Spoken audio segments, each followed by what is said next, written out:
اگر کوئی 2-3 پارٹنر مل کے کوئی کاروبار شروع کرتے ہیں, ان میں ایک فرنٹ پہ ہوتا ہے, 2 بیک اینڈ پہ ہوتے ہیں, یعنی گمنام ہیں, اور پروفٹ تینوں آپس میں ڈیوائڈ کر رہے ہیں. پھر کوئی مسئلہ آ گیا, کسی وجہ سے کوئی لاس ہو گیا, وہ دونوں بھاگ جائیں, وہ کہنے ہم تو پارٹنر ہیں نہیں, اب ذمہ داری کس کے اوپر آئے گی؟ پارٹنر ہیں, جو پارٹنر تو نقصان کا بھی ذمہ دار ہوتا ہے دونوں کا, تو ہر ایک پر اپنے سرمایہ کے تناسب سے جو ہے وہ اس کا لاس آئے گا اس کے اوپر. اچھا, آخری سوال اور بڑا ہی امپورٹنٹ نوجوانوں کے حوالے سے, ڈراپ شپنگ اور نیٹ ورک مارکیٹنگ, کہ آپ ایک سے ایک بندہ لے کے آئیں. نیٹ ورک مارکیٹنگ بالکل حرام ہے, ناجائز ہے. اس کو جو لوگ پروموٹ کر رہے ہیں ان کو خدا سے ڈرنا چاہیے, یہ بالکل ناجائز ہے. کچھ لوگ تو فتویٰ بھی لیے پھرتے ہیں, میرے پاس غلط ہے فتویٰ. میں نے نیٹ ورک مارکیٹنگ پہ اس وقت کام کیا تھا 98 میں. اچھا, جب ان کا یہاں دفتر تھا حسن اسکوائر پہ. ٹھیک ہے. تو یہ لوگ کس طرح سے, ہمارے استاذ, میں چونکہ فتویٰ بھی پڑھ رہا تھا تو ہمارے پاس ایک سوال آیا, گولڈن کی کے نام سے اس وقت ایک کمپنی تھی نیٹ ورک مارکیٹنگ کر رہی تھی. ٹھیک ہے. تو فتویٰ آیا تو ہمارے استاذ نے کہا کہ ادھر ادھر کی سنی سنائی باتوں میں فتویٰ مت دو, جا کے ان کے سسٹم کو پورا دیکھو جا. ٹھیک ہے. تو انہوں نے اسپیشل مجھے بھیجا. ٹھیک ہے. میں اور میرے ساتھ 1-2 طالب علم اور تھے, 98-99 کی بات ہوگی. ہم گئے, ہم نے ان کے لیکچر سنے پورا, اس پہ ہم نے تو کہ سمجھا کہ یہ ہے کیا. ٹھیک ہے. تو اس کا خلاصہ یہی ہے کہ آپ ایک چیز 4 آدمیوں کو بیچتے ہو یا 5 آدمیوں کو. جی جی. اب آپ یعنی دیکھیں, میرے پاس ایک چیز ہے, ایک گھڑی ہے, اس کی قیمت فار ایگزامپل 500 روپے فرض کر لیں آپ. ٹھیک ہے. اب یہ گھڑی کی بھی پبلسٹی ہو گئی, ٹھیک ہے, لیکن میری نیت نہیں تھی. وہ ہوا ہے کہ جنہوں نے مجھے گفٹ دی نا, ان کی کمپنی ہے.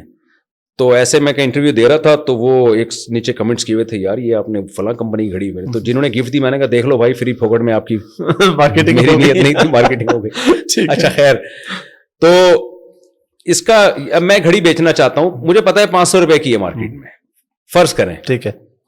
تمیز سے نہیں بکے گی, کوئی بھی نہیں لے گا. ٹھیک ہے. اب یہ جو ہوس جن کا ہے نا کہ غلط طریقے سے ہم نے پیسہ کھینچنا ہے, جی جی جی, ان کا یہ مائنڈ ہے کہ یار ٹھیک ہے, یہ 500 روپے سے زیادہ اس کی ویلیو نہیں ہے, کوئی بھی نہیں لے گا. تو وہ چند شاطر دماغ بیٹھے, انہوں نے کہا کہ یار اس کو نا جب سیدھی انگلی سے گھی نہیں نکلتا تو ٹیڑھی انگلی سے نکالا جاتا ہے.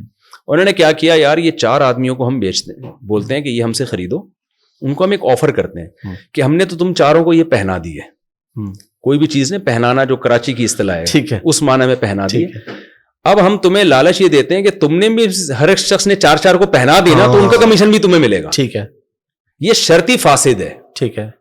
ایک آدمی اپنا پیسہ داؤ, اور اس چکر میں 500 کی گھڑی وہ 2000 کی لے رہا ہے. بالکل. اب یہ جو 1500 4 آدمی لوگ داؤ پہ لگا رہے ہیں, یہ اس لالچ میں کہ ہم آگے 4 کو یہ پہنا دیں گے, پہنا دیے تو یہ 1.5 نکل آئیں گے, زیادہ نہیں ہے تو یہ ڈوب جائیں گے. ڈوب جائیں گے, بالکل ایسے ہی. تو یہ کسی شرعی اصول کے تحت پیسہ کمانے کا نہیں ہے وہ. اچھا, اس میں کہتے ہیں لوگ نقصان کیا ہو رہا ہے بھائی, سب کو فائدہ ہی ہو رہا ہے نا, لاس کیا ہو رہا ہے کس کو؟ لاس ان آخر میں لوگوں کو ہوگا جن کو 4 پہنانے کے لیے بندے ملیں گے نہیں, تو ان سب کا پیسہ سمٹ کے نا ان ہاتھوں میں آئے گا. تو اس پہ جامعۃ الرشید کا بھی فتویٰ ہے, بنوری ٹاؤن کا بھی ہے, دارالعلوم کورنگی کا بھی, جتنے بڑے بڑے ادارے ہیں سب کا باقاعدہ فتویٰ ہے کہ یہ ناجائز ہے. اس کو دیکھیں, جائز ہونے کے مفتی تو آپ کو پاکستان میں پتھر اٹھائے مل جاتے ہیں. ایسا ہی ہے, اور یہ بھی نہیں پتا ہوتا کسی مفتی نے دیا بھی ہے کہ نہیں دیا. ہمارے یہاں کوئی معیار تو ہے نہیں, گورنمنٹ تو ان چیزوں کو وہی نہیں کرتی کہ کون سے مستند ادارے ہیں. کوئی بھی اٹھے گا, لکھ دیا فتویٰ اور نیچے لکھ دیا مفتی فلاں, تو لوگ کہتے ہیں مفتی صاحب کا فتویٰ, اسٹیمپ بھی مل جاتی ہے, کوئی بھی جا کے بنا لے, ٹھوک دو. تو لیکن یہ ناجائز ہے, اس کو نہیں پروموٹ کرنا چاہیے, غلط چیز ہے. اور ڈراپ شپنگ کے اندر, اس میں اگرچہ ڈراپ شپنگ میں تو جائز بھی ہے, ناجائز بھی ہے. وہ جائز طریقے بھی ہیں. ایک چیز آپ اپنے قبضے میں لے کے یا تو بیچیں آگے, اپنے وکیل کا قبضہ کرائیں, یا 2 پارٹیوں کے درمیان کمیشن ایجنٹ بنے. آپ بیچیں ہی نہیں خرید کے, آپ کہ میں تم دونوں کی بکوا رہا ہوں, اس کا میں دونوں سے کمیشن لوں گا, جیسے ایک اسٹیٹ ایجنٹ کر رہا ہوتا ہے. بالکل. تو اس طرح سے یہ جائز ہوگا, ورنہ ادروائز ایک چیز آپ کے قبضے میں ہے نہیں اور آپ نے خرید کے اس کو آگے بیچ دی, تو وہ صحیح حدیث ہے اس بارے میں, لا تبیع ما لیس عندک, کہ جو چیز تمہارے پاس نہیں ہے وہ آپ بیچ نہیں. صرف خرید لینا کافی نہیں ہے, ملک آپ کا قبضہ بھی ہونا چاہیے. جو منقولی اشیاء ہیں, موو ایبل جو اشیاء ہوتی ہے نا, ان میں قبضہ. جو پلاٹ وغیرہ اس میں تو صرف خرید لینا کافی ہے, اس میں پریکٹیکلی قبضہ اس میں, اس کے بغیر بھی آپ آگے بیچ سکتے ہیں. لیکن جو موو ایبل چیزیں ہیں, ان میں جو منقولی اشیاء ہیں, ان میں جب تک آپ کے قبضے میں وہ نہیں آ جاتی تو آپ آگے بیچ نہیں سکتے. قبضے کا مطلب یہ نہیں کہ آپ کی جیب میں آئے, یعنی اتنا ہو کہ جیسے آٹے کی 10 بوریاں کسی دکان میں رکھی ہوئی ہیں, تو آپ کو پتا ہو یہ والی بوری وہ تھوڑا سا سائڈ پہ لگا دیں, یعنی اس کو کہتے ہیں آپ کے رسک میں آ جائے چیز, کہ اب وہ اگر ہلاک ہوئی تو آپ کا نقصان ہوگا. اس کنڈیشن میں چاہے 1 سیکنڈ کے لیے آئے وہ, اگلے ہی سیکنڈ میں آپ بیچ دیں, لیکن کم سے کم ایک دفعہ آپ کے رسک میں آنا ضروری ہے. ٹھیک ہے, کیونکہ صحیح احادیث میں یہ بات ہے کہ جس چیز کا آپ زمان نہیں اٹھاتے آپ اس پہ پروفٹ نہیں لے سکتے. ٹھیک ہے, مثال کے طور پہ دیکھیں آپ کے پاس ایک پین رکھا ہوا ہے, ٹھیک ہے, یا موبائل ہے, جی, میں نے یہ موبائل آپ کے اس کیمرہ مین کو بیچ دیا, میں نے ابھی آپ سے خریدا نہیں ہے, ویسے ہی پوچھا یہ کتنے کا ہے, آپ نے کہا یار لاکھ کا ہوگا, میں نے 1.5 لاکھ کا ان کو پہنا دیا. ٹھیک ہے, اس کے بعد میں آپ سے خرید رہا ہوں, ٹھیک ہے, اور میں بیچ رہا ہوں, یہ ناجائز ہے. ٹھیک ہے, وجہ اس کی ہے کہ جب میں نے ان کو بیچا میں نے 50,000 یہاں سے کمائے, ٹھیک ہے, اس وقت یہ چیز آپ کے زمان میں تھی, میرے زمان میں نہیں تھی, یعنی ٹھیک ہے, چوری ہو جاتی تو آپ کا نقصان تھا. ٹھیک ہے. اب میں کیا کر رہا ہوں, میں زمان کسی چیز کا رسک اٹھا نہیں رہا, پروفٹ کما رہا ہوں میں. اسلام یہ کہتا ہے کہ کم سے کم 1 سیکنڈ کے لیے آپ اپنے قبضے میں لیں اس کو. ٹھیک ہے, بے شک پھر امانت کے طور پہ آپ کے پاس رکھوا دوں, اس لیے کہ اب اگر یہ چوری ہوگی تو میرا نقصان ہوگی. ٹھیک ہے, تو کم سے کم یعنی 1 سیکنڈ کے لیے بھی نا کسی بھی چیز پہ وہ حالت آنی چاہیے کہ وہ سامنے والے کے رسک سے آپ کے رسک میں ٹرانسفر ہو جائے.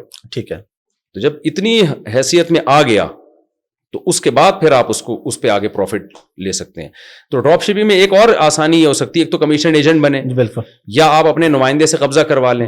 یہ بھی ہو سکتا ہے کہ جس کو آپ بیچ رہے ہیں اسی کو پہلے اپنا وکیل بنا دیں کہ یار آپ قبضے میں لے لو میری طرف سے, تو یہ میرے زمان میں آ جائے گی, اس دوران ہلاک ہوئی تو میرا نقصان ہے, اس کے بعد آپ مجھے کال کر کے خرید لینا مجھ سے, پھر وہ یہ بھی ٹھیک ہے. ٹھیک ہے, یہ طریقہ بھی جائز ہے. اور ایک اور طریقہ بھی میرے ذہن میں آیا تھا, بات چیت کے دوران نکل گیا, وہ بھی ہم لوگوں کو ایک تدبیر بتاتے ہیں کہ اس طرح بھی کیا جا سکتا ہے کہ آپ جو ہے وہ چیز جو ہے نا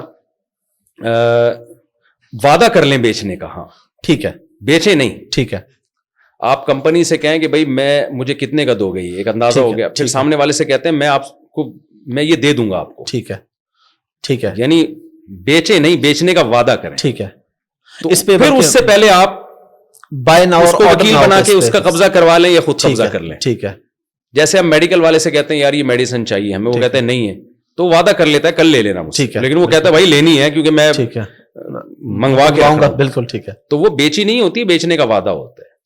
کمیشن ایجنٹ کا اپنے آپ کو ظاہر کرنا ضروری ہے شرعی اعتبار سے؟ دیکھیں کمیشن ایجنٹ کا اپنے آپ کو ظاہر کرنا تو ضروری نہیں ہے, ٹھیک ہے, لیکن یہاں پر نا حلال و حرام میں بہت باریک ایک فرق ہے. ٹھیک ہے, اس لیے علماء کہتے ہیں احتیاط اسی میں کہ آپ بتا دیں, ورنہ وہ حقیقت میں وہی ہو رہا ہوتا ہے کہ آپ اصل میں خود خرید کے بیچ رہے ہوتے ہیں اور شو یہ کر رہے ہوتے ہیں کہ فرض یہ کر لیتے ہیں میں کمیشن ایجنٹ. جی جی, کمیشن ایجنٹ کا مطلب پھر یہ ہوگا کہ اگر یہ چیز یہاں سے وہاں جاتے ہوئے بیچ میں ضائع ہو گئی تو نقصان کمپنی کا ہے. بالکل بالکل ایسا یہ چیز طے ہونی چاہیے, لیکن یہاں ایسا ہو نہیں رہا ہوتا. کمپنی کہتی ہے اس میں پھر آدمی کہہ رہا ہے میں کمیشن ایجنٹ ہوں. بھائی تو کمیشن ایجنٹ ہے تو نقصان تو پھر تیرا کیوں ہو رہا ہے, نقصان تو کمیشن کمپنی کا ہونا چاہیے نا.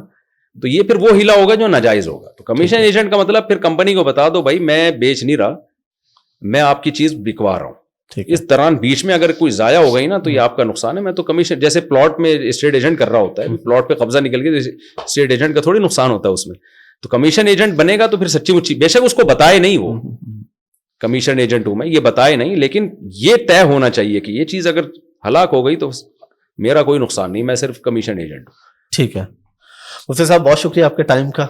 بلکہ میں یہاں پہ آن کیمرہ ایک معذرت بھی کرنا چاہوں گا کہ آپ سے بات چیت چل رہی تھی, کچھ ڈیلے آیا تو میں نے آپ سے ناراضگی کا اظہار بھی کیا, حالانکہ آپ عمر میں مرتبے میں بڑے, لیکن اس کے باوجود ان کا اتنا بڑا پن ہے کہ میں یورپ میں تھا, ان کا خود سے میسج آیا کہ جی آپ آئیں, میں نے کہا جی میں پاکستان آتا ہوں, تو میں معذرت خواہ ہوں. اور آپ کا بڑا پن ہے یہ ماشاءاللہ کہ آپ نے وقتاً عنایت فرمایا. اور لاسٹ پہ آپ کوئی میسج دینا چاہیں پبلک کو تو پلیز. ہاں بڑا مشکل سوال پوچھ لیا آپ نے. پبلک کو ہم یہی میسج دینا چاہتے ہیں, بھائی ہم نے بھی مرنا ہے, آپ نے بھی مرنا ہے. حضرت عمر نے جو ہے نا انگوٹھی پہ لکھوایا ہوا تھا کہ کفا بالموت واعظہ, موت نصیحت کے لیے کافی ہے. تو دنیا کو مسافر خانہ سمجھنا شروع کر دیں, اس سے بہت سارے مسائل حل ہو جائیں گے ہمارے. سارا مسئلہ یہی ہے کہ ہم سمجھتے ہیں ہم ہمیشہ کے لیے آئے, اس سے ہوس بھی پیدا ہوتی ہے, لالچ بھی ہے, ڈپریشن بھی ہے, قتل و غارت بھی ہے. جب آپ نے فرض کر لیا یار ہم ٹریولنگ میں ہیں, سفر میں, تو سفر کبھی مشکل سے ہو تو آدمی منزل کا سوچ کے خوش ہو جاتا ہے. تو قرآن اور سنت کی یہی تعلیمات ہیں, دنیا کو ہم مسافر خانہ سمجھیں. اس کا سب سے بڑا فائدہ ہوگا اللہ آپ کو ایک ٹینشن فری زندگی دے گا, خوشیوں بھری زندگی دے گا. جزاک اللہ, بہت شکریہ. جزاک اللہ, تھینک یو.